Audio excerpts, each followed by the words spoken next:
We just came from the premiere of The Conjuring. Last Rites.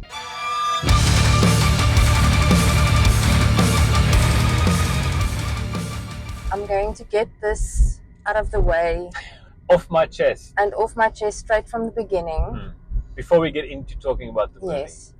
The fucking audience. The people in the cinema. The dumb fuckery. Is, you cannot actually, it is mind-boggling. It feels like you're either in a cinema with a bunch of kindergarten kids or farm animals, or a combination of. Yeah. The sounds being farm animals and the... Just constant chirping, chapping, making the dumbest, most stupid, moronic, fucking idiotic comments. I've never heard so much laughing in a horror film. And just not just maybe a scene here, a scene there. It almost like every single shot, every action on screen needs this stupid little reaction from some other idiot in the fucking cinema. And running commentary. Holy motherfucking shit. It is so bad that I actually couldn't really immerse myself into the film the way I wanted to, because I was really looking forward to this one, and it was in IMAX. Yeah. It was a premiere. I don't a fuck know who invited this audience. Wow. Yeah. If you haven't seen our rant about cinema etiquette, rant time.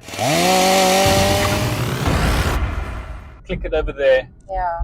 We did this a few years ago already, and it still stands. Yes, it's worse. Yeah, it's the audience, worse, people, they're getting so used to watching at home and just being morons at home that they just spill it into the cinema, and it's annoying. Yeah. Grow the fuck up. No one wants to hear your running commentary. No one wants to know that you know what's going to happen. If you're watching, it felt like you're with an Adam Sandler audience. You know what I mean? Yeah. So if you're an Adam Sandler fan, fine. Yeah. Carry on like that in one of those movies, because it's a kind of stupid movie that needs to elicit that kind of an audience response. But the fucking Conjuring? Yeah. Oh, God. Anyway, right.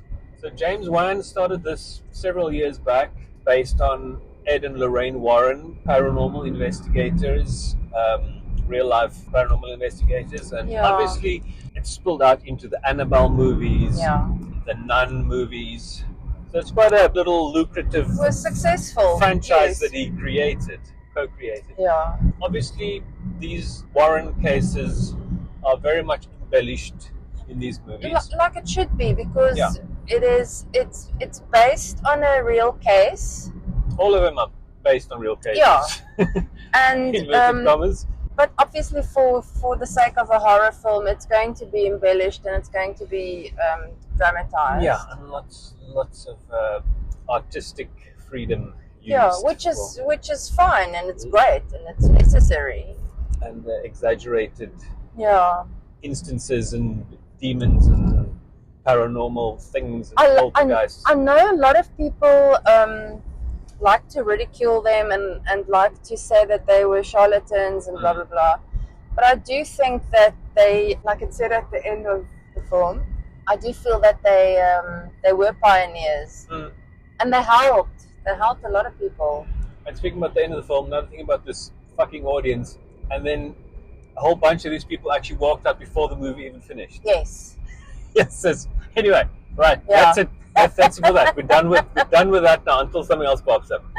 But this one, it's sort of the end of their career, so they're sort of winding down. Their daughter's grown up. Yes. But it starts off in 1964 or thereabouts. Yes, 64. One of their very early cases. Yeah. So it's something that had a serious impact on them. Yes. And it's kind of coming back. And an impact on their daughter, Judy. Yeah. Yes. So it jumps to 1986. So obviously I thought they'd lean more into 80s music. It kicks off with a cult song, which was good. Yeah. A nice Bowie song in there as well. David Bowie. There was a Howard Jones song. Those are the only three 80s prominent 80s songs. But there was lots of 80s references, like the toys, the Care Bear, and the Ghostbusters mentioned. So the Goonies got mentioned. You definitely did get like an 80s feel. Yeah. But just enough. Yeah. But now there's this family in Pennsylvania. They've got this issue. But now this kind of, for the first half of the movie, kind of runs parallel with this family's issue growing and growing. Yes. And the Warrens just kind of living their life, and their daughter and Yeah, the boyfriend yeah. wants to propose. So like a kind of a family thing. But the daughter also has, since she was young, She's had the ability to, similar powers to as her a mom, yeah, clairvoyancy, and her mom sort of told her to suppress it. Yeah.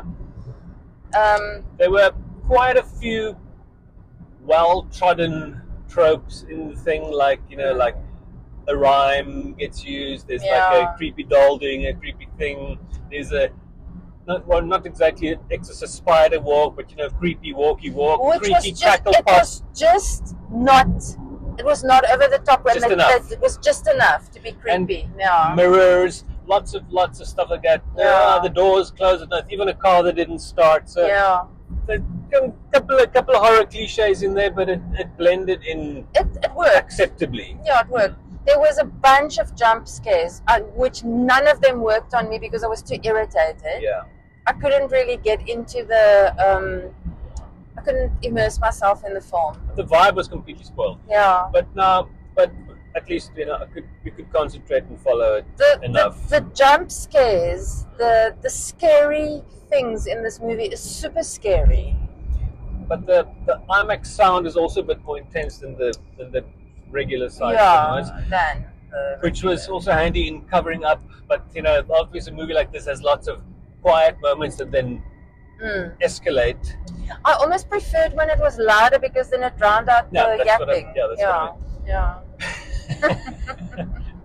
I know we said, okay, that's it, but yeah, it'll It's pop up again. you can't. Yeah. Yeah. And the first Conjuring movie was obviously on that Conjuring house that's now been in so many YouTube clips on paranormal investigators. The second one was the Enfield case. Which was probably one of the best ones. And the third one was the Amityville.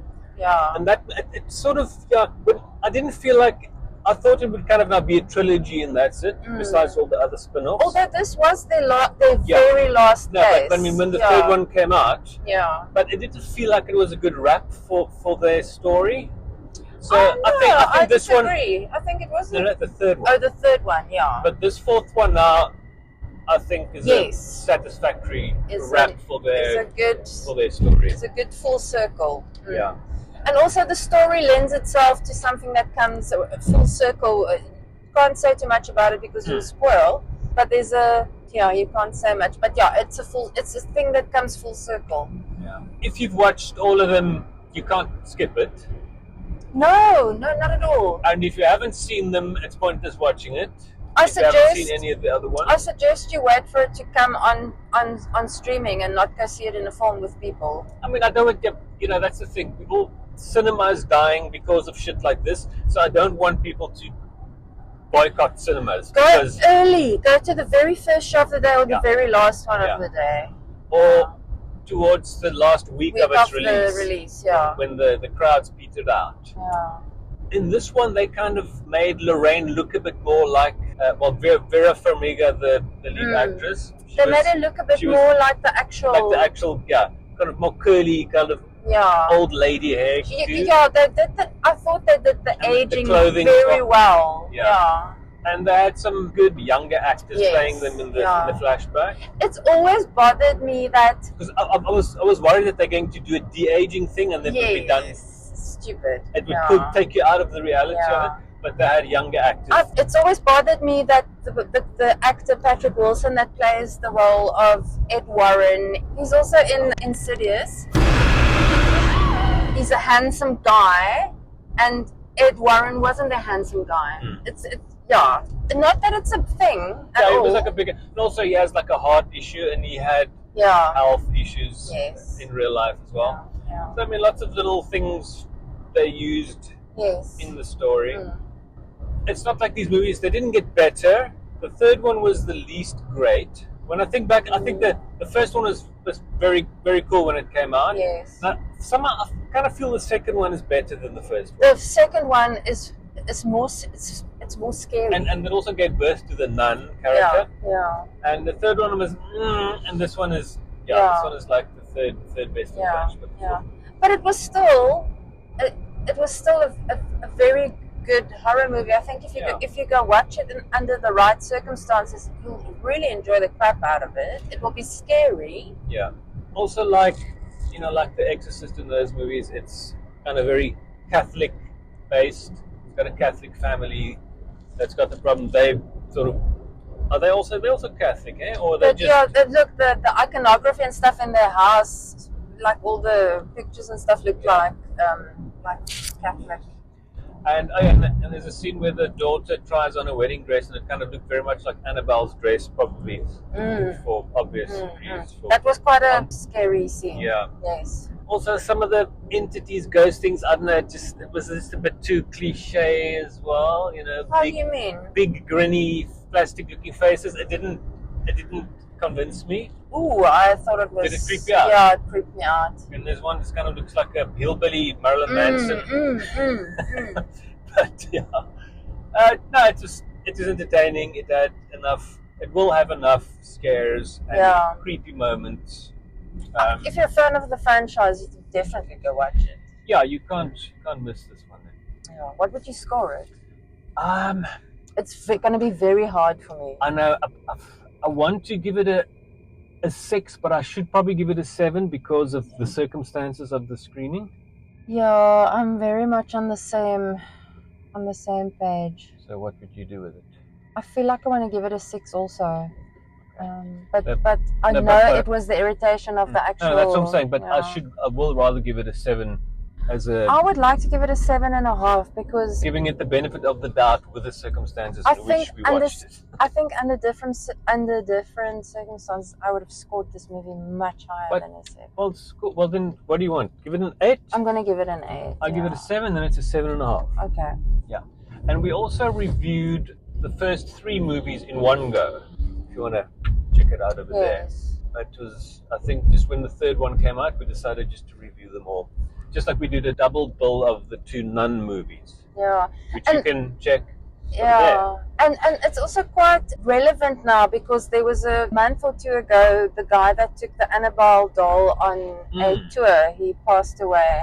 Yeah, but then, Yeah, that was also obviously glorified and embellished a bit, but they'll milk that for publicity, but it was strange, a young guy passing away like that without any. I don't think he had any existing conditions. What's that causality? Isn't people die daily, so you can't just assume now because there was an Annabelle doll in the area that was. Yeah, but he was actually running the whole thing. Causality and all. So we'll take that with a pinch of salt. No, always. I take everything with a pinch of salt and only trust what you see and experience yourself. Is what I always say. And like when you watch those slap episodes, man, from pareidolia to just embellishment to complete fakery, you always have very nice to debunk them, but there are ones. But I always go from when it comes to these paranormal things, I always assume that it's faked for attention and clicks and views, and then you start going, not assume it's real and then try and look for it's like a process of elimination. And always Occam's razor for me. Always. Yeah. Even though I have myself seen and experienced things, I remain skeptic. Yeah. Yeah. But hey, if you haven't subscribed yet, please do that.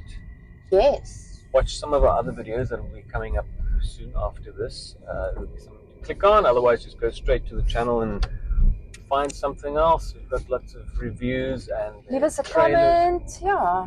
Tell us which is your favorite of the Conjuring. We did have 1, 2, 3, 4, even the Nun. I mean, some people probably prefer the Nun movies to some of the I love the Nun movies. To some of the Conjuring movies. And we actually did a ticket giveaway linked to this movie, but not for this screening because our people know how to behave themselves.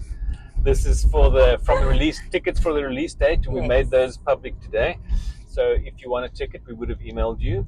And if you didn't email, went through a freaking pothole there. Wow. if you didn't receive an email, sorry, but then you didn't win any tickets. Yeah. Try again. And we also had a ticket giveaway for the Stephen King Bachman book adaptation, The Long Walk, which is also starting, I think, the same day as Conjuring movie. Yes. They're releasing the same day. I think it's the same day. But yeah, so you can catch that in cinema. We'll also be watching that, but not at the premiere, just at a regular screening. And we'll hopefully do a review of that as well. Yeah. Otherwise, if you're driving, be careful. If you're walking, don't do it at night. If you're cycling, don't be an asshole. Wear reflective stuff. If you're cycling, don't be an asshole. All right. Yeah. Thanks, guys. We'll catch you next time.